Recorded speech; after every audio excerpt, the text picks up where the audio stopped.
ልጅቷ ጠዋት እዚህ ነበረችው። ማን? ፀሐይ ነው ስሟ? አዎ ብታይ በጣም የዋህ ሴት ናት። አፏ ነው እንጂ ሆዷ ባዶ ነው አይደል?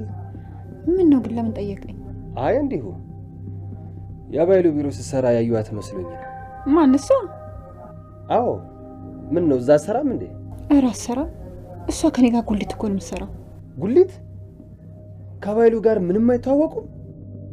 ኧረ የተገናኝተው መጀመሪያም ጠርጥሬ ነበር። ከናቴ ወሬ እየለቀመች የምታቀብለው ለካ እሷ ናት። ምን ነው ግን ለምን ጠየቀኝ? ዝም ብዬ ነው። ለማንኛውም ደህና ዋይ። ደግሞ መቼም አሰማሽም። ሄለን ጓደኛዬ አበቃልሽ። በኃይሉ ውጭ ላይ ቆሟል። ካገኘሽ ደግሞ እንደ ውሻ ነው የሚገልሽ። የውሻ ሞት ነው እንግዲህ መሞቹ። ይቅርታ ብሌን፣ እውነቱን እንድታቂ ማድረግ አልቻልኩም። አሁንም ቆይ ስለ ብሌን ነው የምትጨነቂው? ኧረ መቀየር በኃይሉ መጥቶ ምን እንደሚያደርግሽ አስበሽ ብትጨነቂ ነው የሚሻልሽ። አጀሪት ለካ ለብሌን ባለመናገርሽ በጣም አዝነሻል። እኔን የፈለጋችሁትን ነገር ልታደርጉኝ ትችላላችሁ፣ ግን እውነቱ ተደብቆ አይቀርም። አንድ ቀን ሁሉም ነገር ይታወቃል። ይሆናል እንግዲህ ማን ያውቃል? አይ መውጣትማችን ጓደኛዬ አይኔ ያየማ የፈለጋችሁትን ልታደርጉ አልፈቅድላችሁ።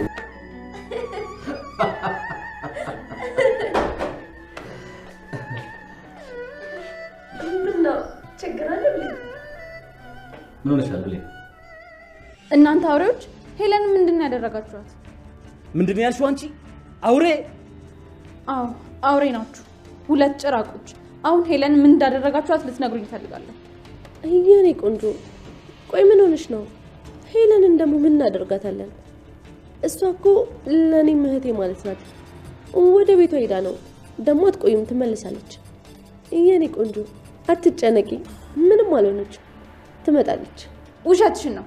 ሄለን ወደ ቤቷ አልሄደችም። የሆነ ነገር አድርጋችኋት ነው። ለምን? ቆይ ለምን? ውድ ጓደኛዬን ምን አድርጋታለሁ? ሄለን ጓደኛሽ አይደለችም። የምትወጃት አታስመስይ። ልትገላት ሞክረሽ ነበርኩ። ከዛ እሷ ስለናቴ ልትነግረኝ ስትል ሁለታችሁ ተባብራችሁ የሆነ ነገር አድርጋችኋታል። ብሌንና ሄለን ተጣልተው ስለነበረ ብሌን ሄለን ልትነግራት የነበረውን ነገር አላዳምጥሽም በማለት ስለነበረ ነገሩን አላዳምጥሽም ስለ እናትሽ ነው እያለቻት፣ እኔ ግን አላዳምጥሽም ብላ እንግዲህ እምቢ ብላ ከክፍሏ ገፍትራ አስወጥታታለች። ያን ነገር ደግሞ ቃል እየተከታተለች ስለነበረ አሁን እሷ እምቢ ካለቻት ሄዳ ለሰላም ትነግራታለች ብላ ቃል ጠርጥራ ነበረ። ስለዚህ ያላት አማራጭ እሷን መፈተን ወይም ደግሞ ሰላምን መስላ ሄለን የብሌን እናት ማን እንደሆነች አልተናገረችም። ስሟን ስላልተናገረች ምን አይነት ወሬ አግኝታ ነው ብላ ለማወቅ ስለፈለገች መጀመሪያ እንግዲህ ልጅቷን የሆነ ነገር ለማድረግ የምታውቀውን እውነት ማወቅ አለባት እና እንደምታዩት እንግዲህ ሰላምን መስላ ሆን ብላ ሶፋ ላይ ተኝታ ነበረ። ቃል ወዲያው ቀድማ ነበር ሄደችው።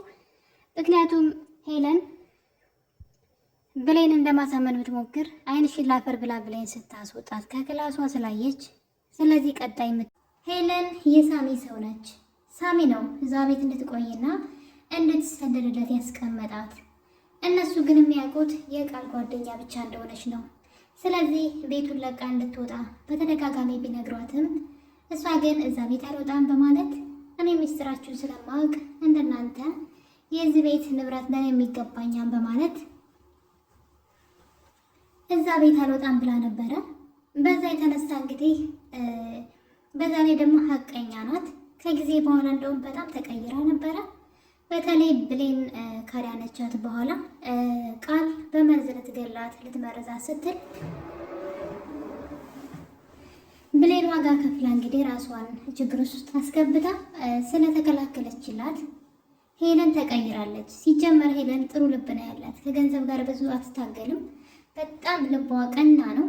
ነገር ግን ደግሞ ቃል የሰላምን ገንዘብ እስካገኘች ድረስ እኔም ለምን በድህነት እኖራለሁ? ይመለከተኛል። ሚስጥር እስካወቅኩ ድረስ ከሷ እኩል እኔም የሰላምን ንብረት የመውሰድ መብት አለኝ ብላ እንግዲህ ቃልን አስፈራርታት እዛ ቤት እየኖረች ነበረ። ቃል ደግሞ በኃይሉ ስለምትፈራው ልጅቷን እዛ ቤት ሳሚን ያመጣት ብላ ስትዋሽ እያየን ነበረ። ነገር ግን ከጊዜያቶች በኋላ ማለት ነው ሄለን ተቀይራ ሙሉ ለሙሉ ለብሌን ማገዝ ጀመረች። በዛ የተነሳ ልጅቷ አንድ ቀን ሚስጥራችን ታወጣለች ብለው ቢያስፈራሯትም ልጅቷ ልታው አልቻለችም። የሰማችውን ሚስጥር እንኳን አደራ እንዳትነግሪ ብትባል እንኳን መታገስ አልችልም፣ ከዚህ በላይ ቃል ብሌንን እንድታሰቃያት አልፈቅድም በማለት ይህን ነገር እንግዲህ ለብሌን እናገራለሁ ብላ ነው ችግር ውስጥ የገባችው። ወይ ብሌን ነግራት ቢያንስ እሷ ችግር ውስጥ ብትገባ ጥሩ ነበረ። ነገር ግን እውነቱን ብሌንም አላወቀችም። ብሌን እንደምታውቁት የሆነች ፈዛዛ ነገር ናት፣ ችግር አለባት። ልጅቷ የሆነ ነገር ልነግርሽ ነው ስለ እናትሽ እያለቻት እንግዲህ እናቷን ማግኘት በጣም የምትጓጓው ብሌን የዛን ቀን ግን ምንም ነገር አልፈልግም አትንገሪ ብላ ልጅቱን ከቤት አስወጥታት ነበረ። በዛ የተነሳ እንግዲህ ምንም ነገር ሳትነግራት አሁን ላይ በኃይሉ ወጥመድ ወድቃለች። እንግዲህ ችግሩ እዚህ ጋር ነው። በኃይሉና ቃል ልጅቷን ለጊዜው ያስወገዱን የመሰላቸው፣ ነገር ግን በፍጹም እንደዛ አይሆንም። ምክንያቱም ለሰላም ዋሽተዋታል። ልጅቷ ወደ ቤተሰቦቿ እንደተመለሰች ስለነገሯት ሰላም ይህን ነገር ደግሞ አምና ተቀብላለች። ስለዚህ ሳሚ ደግሞ ልጅቷ ስትጠፋ መረጃ ማቀበሉን ስታቆም ልጅቷን መፈለጉ አይቀርም። እርግጠኛ ነኝ መቼም ካላበዱ ልጅቷን አይገሏትም። ምናልባት ራቅ አድርገው አግተው አስቀምጠዋት ይሆናል እንጂ በፍጹም ሊገሏት አይችሉም ብዬ አስባለሁ። መሞትም ስለሌለባት ማለት ነው። መሞት የሌለባት ልጅቷ ጥሩ ልጅ ናት እንጂ ለብሌን ሚስጥር አይደለም። የብሌን ሚስጥር ዋናው ሳሚ ጋር ስላለ በቀላሉ ከፈለገ እሱ ዛሬውን እንድታቅ ከፈለገ ደውሎ ሊነግራት ይችላል ማለት ነው። ነገር ግን ሰላምን ማሳመን በጣም ከባድ ነው። ሰላም እንግዲህ ያለ መረጃ ምንም ነገር አታምንም። እናም እዚህ ቀደም ብሌን በተደጋጋሚ ስለ ቃል ልትነግራት ፈልጋ፣ ነገር ግን ባታምነኝና ሌላ ችግር ቢፈጠር ብላ እንግዲህ ብሌን ብዙ ጊዜ ልትነግራት ፈልጋ ነበር። ቃል ያንቺ ልጅ እንዳልሆነች ወንድምሽና እሷ አንቺን አጥፍተው ንብረትሽን ለመውሰድ ነው እንጂ ቃል ያንቺ ትክክለኛ ልጅ አይደለችም ብላ ለመናገር ብዙ ጊዜ ሞክራ ግን ፈርታ ትተዋለች። ምክንያቱም ቀጣይ የሚመጣው ነገር ሰላም ስለማታምን ነው። ያ ማለት ደግሞ ብሌንን ችግር ውስጥ ይቀጣታል። አቶ በኃይሉ ለገንዘብ ብሎ ምንም ነገር ያደርጋል። የብዙ ሰዎችን ሕይወት ያበላሸ ሰው ነው። በነገራችን ላይ በቀላሉ ይቅር የሚባል በደል አይደለም። የሚገርመው ግን ነገሮች እንዴት እንደተገጣጠሙ ተመልከቱ። እንግዲህ ብሌንን እናቷን ነጥቆ ያለ እናት እንድታድግ አደረገ። አሁን ደግሞ እናቷ ቤት ሰራተኛ እንድትሆን አደረጋት። ምክንያቱም እናቷ ሰላሙን እያለ እሷ እዛ ቤት ሰራተኛ ሆና እሱ ብቻ ላይ ሚስጥር የሚያውቀው ብሌን አታውቅም፣ አታስታውሰውም።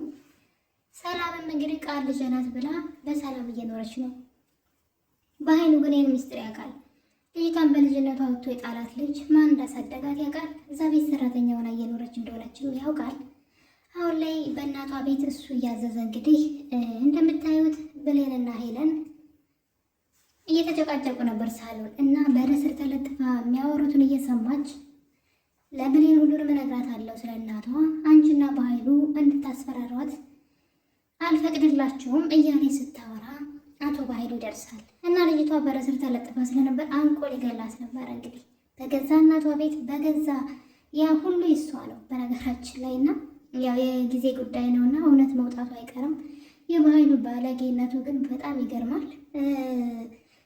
እንግዲህ ብዙ ሰዎችን ሕይወት ያበላሸ ሰው ነው። እንደ ቀላል የሚታይ አይደለም። ነገር ግን ይሄ ባህሪው ለገዛ እህቱም አለመመለሱ ነውና እንግዲህ የዳግምን አባት የገደለው እሱ ነው። ምን አይነት ወንጀለኛ ሰው እንደሆነ ተመልከቱ። የዳግምን አባት ገደለ። ዳግምን ያለ እናት ያለ አባት እንዲያድግ አደረገ።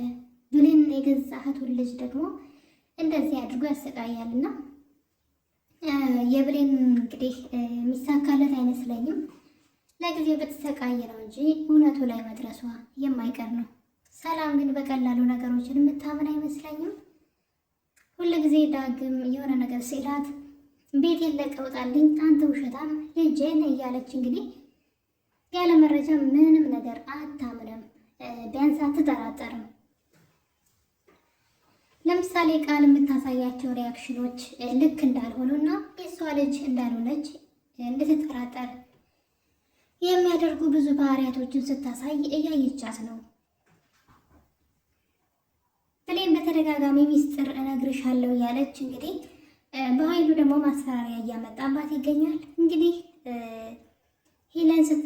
ሄለን ስትጠፋ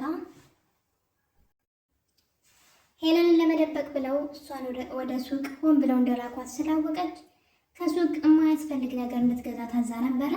አልሄድም ብትለውም ግን አቶ በኃይሉ በግድ እንድትሄድ አደረጋት። እንግዲህ በዚህ ሰዓት ነበረ ብሌን እየሮጠች ነበር ወደ ቤት የተመለሰችው። ምክንያቱም ደግሞ የሆነ ነገር ሊያደርጓት እንደሆነ ስላወቀች ማለት ነው። እና እንግዲህ እሷን አባረው ልጅቷን ምን ውስጥ እንደከተታት አናውቅም። ብሌን አሁን ላይ ምን ውስጥ በምን ሁኔታ እንዳለች ባይታወቅም ብሌን ከሱቅ ተመልሳ ልጅቷን ብትፈልጋትም ልታገኛት አልቻለችም። እና እንግዲህ በኃይሉ ስታስፈራራው ነበረ። ምፈራ እንዳይመስልህ የት ነው ያደረጋችኋት? ሁሉንም ነገር ለትዬ እናገራለሁ። እናም የት ናት ሄለን ብላ ስታፋጥጠው ሲያስፈራራት ነበር እንደለመደው በእናቷ ማለት ነው። ጭራሽ እንግዲህ የማደርገውን ታያለ ብላ ትታው ስትሄድ ሰው ልኮ እናቷን እንግዲህ ወይዘሮ እናቷ ወላጅ እናቷን ማለት ነው ወይዘሮ ገነትን አሳዳጊዋን እንዲከታተሏት አድርጎ እንግዲህ አንድ ነገር ትንፍሽ ካልሽ ተከታተሏት እያለ እንግዲህ አቶ በኃይሉ ሰው ልኮ ሴትዮዋ እንዲከታተሏት እና የሆነ ነገር እንዲያደርጓት ሲያዝ እንግዲህ ለእሷ ብላውንም ትተዋለች። እስከ መቼ ነገር እንደሚቀጥል አላውቅም። እስከ መቼ እንደሚቀጥል ብሌን ቆራጥ መሆን አለባት። በእናቷ ሁሉ ጊዜ እያስፈራራት እንደሆነና እናቷ አንድ ነገር ብትሆን ተጠያቂው በኃይሉ እንደሆነ ለፖሊስ ለህግ አካላት ልትናገር ይገባል። እስከ መቼ ነው ከጥፋት ላይ ጥፋት እየሰራ እሱን እያወቀች በእናቷ ሲያስፈራራት ዝም እያለች የምትቀጥለው? ስለዚህ ብሌን ሰውየውን ማስጠመድ አለባት ብዬ አስባለሁ። ምክንያቱም ይህን ነገር ከተናገረች እና ለሌሎች ሰዎች ይህን ነገር ካጋራች ጥንቃቄ ይደረጋል። በኃይሉም ደግሞ ይፈራል። አሁን ላይ እንደ ህፃን ልጅ እየተጫወተባት ነው ያለው። እሱ የሆነ ነገር ስትል እናትሽን እያለ እናትሽን እንደዚህ ያደርጋለሁ እያለ እንግዲህ ከሰላም ፊት ራሱ ሳያፍር ማለት ነው። ሰላም ስትመጣ ብሌን ለሰላም የሆነ ነገር ልነግርሽ ነበረ እትዬ ስትል እሱ ግን አሞኛል ሂጂ ምግብ ስር እያለ ቃልና እሱ ልጅቷን አፋፏን እያሉ እንዳታወራ ሲከለክሏት ሰላም በጣም ተናደደች። ለምንድነው ልጅቷ የሆነ ነገር ልትነግረኝ ስትል እንዳትነግረኝ የምትከለክሏት ስትል በኃይሉ አንዳንድ ሰዎች ማውራቱንማ ታውራ፣ ግን ችግሩ አንዳንድ ሰዎች የሚያወሩት ነገር በቤተሰቦቻቸው ላይ ችግር እንደሚያመጣ ከረፈደ በኋላ ነው የሚያውቁት ብሎ አሽሙር ማለት ነው። የተናገረችው ነገር ቤተሰቦቿ ላይ ችግር ያመጣል ብትናገር የሚል ነውና ሰላም ሳይገባት ቀርቶ ይሆን ሆን ብላ ተኝታ ይሆን አላውቅም፣ ዝም ብላለች። ብሌንም ደግሞ እንግዲህ አሁን ላይ ነገሩን ትተዋለች። የሄለንን መጥፋት ግን በፍጹም በቀላሉ መተው የለባትም። በዛ ላይ አሁን ላይ እናቷን መፈለግ ልትጀምር ነው። ለዚህ ነገር መነሻ የሆናት ደግሞ ሄለን ነች። ሄለን ስለ እናቷ አቶ በኃይሉና ቃል እንደሚያውቁ ስታወራ ሰምታታለች። ሄለን ሳሎን ውስጥ ለቃል አንቺና በኃይሉ ናችሁ ብሌን እናቷን እንዳታገኝ እንደዚህ የምታደርጉት ብላ ስታወራ ትሰማታለች። ያ ማለት ቃል ስለ እናቴ በደንብ ታውቃለች ብላ ስለጠረጠረች እንግዲህ አሁን ላይ እናቷን ፍለጋ ልትገባ ነው። በቀላሉ ልንገርሽ ብላ ስትመጣ ወደ ቤቷ ወይም ደግሞ ወደ እሷ ስትሄድላት ብላ ብታዳምጥ ኑሮ ሌላ ችግር ውስጥ አትገባም ነበረ። በሰዓቱ አልሰማም ያለችውን ነገር አሁን ላይ ግን እናቷን ፍለጋ እንግዲህ ልትጀምር አስባለች። እናም ይህን ነገር ደግሞ ማድረግ የምችለው ዳግምንና ቃልን በአንድ ላይ አድርጋ ነው። ምክንያቱም ቃል ዳግምን በፍቅር ከቀረበችው ምንም ነገር ታወራለች። እዚህ ቀደም አልማዝ እናቷ እንዳልሆነች የተናገረችው እንግዲህ እሱን ስለወደደችው እና ስላመነችውም ጭምር ነው። ስለሰከረች ብቻ አይደለም። ምክንያቱም ጠዋት ላይ እሱ ወደ ቤት መጥቶ ይህን ነገር ሊናገር ሲል ምን ልታሰማ እንደሆነ አውቃለሁ እረፍ ብላ ስትጮህ ነበረ። ያ ማለት የተናገረችውን ነገር ታውቃለች ማለት ነው። ስለዚህ አሁን በፍቅር እሷን አጥምዶ ስለ እናቷ ማወቅ ትፈልጋለች ብሌን። እናም ከቃል ጋር ፍቅረኛ ሆነው ቃልን እንዲያውጣጣላት ነው የፈለገችው። ይህን ነገር እንግዲህ ዳግም ይስማማ አይስማማ ባናቅም ከቃል ጋራ ፍቅረኛ እንድትሆን እፈልጋለሁ። እናቴን ማግኘት እፈልጋለሁ። እናቴን አቀኛለች። ስለዚህ እርዳኝ፣ እሷን ፍቅረኛ በማድረግ እሷ ስለ እናቴ ታውቃለች እያለች ነው እንግዲህ። ቃል ደግሞ ዳግምን ስለምትወደው ምንም ነገር ታደርጋለች። አሁን ላይ ነይ ቢላት ራሱ ሩጣ ነው የምትሄደው። የፈለገ ነገር ቢጠላት ቢያባረራት ነይ ካላት ተመልሳ ነው የምትሄደው። ስለዚህ የብሌን እቅድ የሚሰራላት ይመስለኛል። እንደተለመደው እንግዲህ በሆነ ነገር እንዲያውጣጣላት ነው የምትፈልገው። በዛ ላይ ደግሞ የዳግም እናት ብሌንን በፍጹም አንተና እሷ አብራችሁ መሆንም ሆነ መጋባት አትችሉም እያለች ትገኛለች። ባልወልዳትም ልጄ ናት፣ ስለዚህ አብራችሁ እንድትጋቡ ሁለታችሁ አልፈልግም፣ እህትና ወንድም ናችሁ ብላ እንግዲህ ወይዘሮ ገነት አጭር ትዕዛዝ አስተላልፋለች።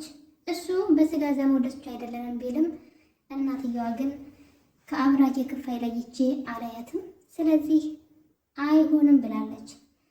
እንግዲህ ብሌን እና ዳግም አብረው መሆኑ ችግር ያለው አይመስለኝም ነበረ። ነገር ግን እናትየዋ አይሆንም እያለች ነው። ስለዚህ ይህን አጋጣሚ ተጠቅማ ከቃል ጋር አብረው እንዲሆኑ ትፈልጋለች። ዳግምን በሀሳቡ ይስማማን ብዬ አስባለሁ። የወይዘሮ ገነት ጎረቤት እንግዲህ ወይዘሮ ፀሐይ ነው ስሟ መሰለኝ፣ ለባህሉ እንደምትሰራ ተደርሶበታል።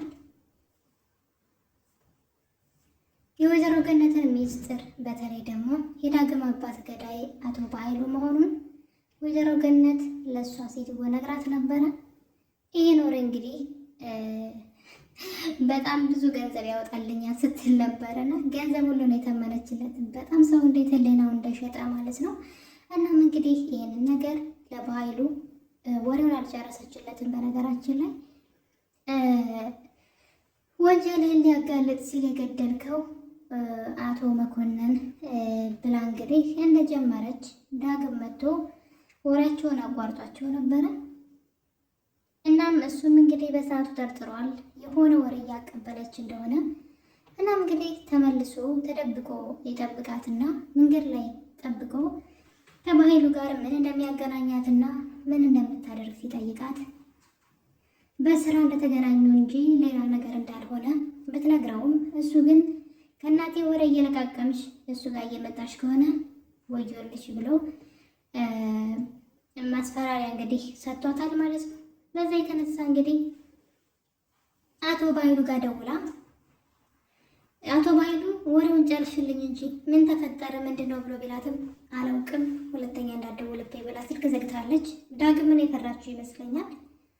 ነገር ግን ዳግም እናቱ ጋር ሄዶ እንግዲህ ስለዚህ ሴት እያጣራ ነበረ።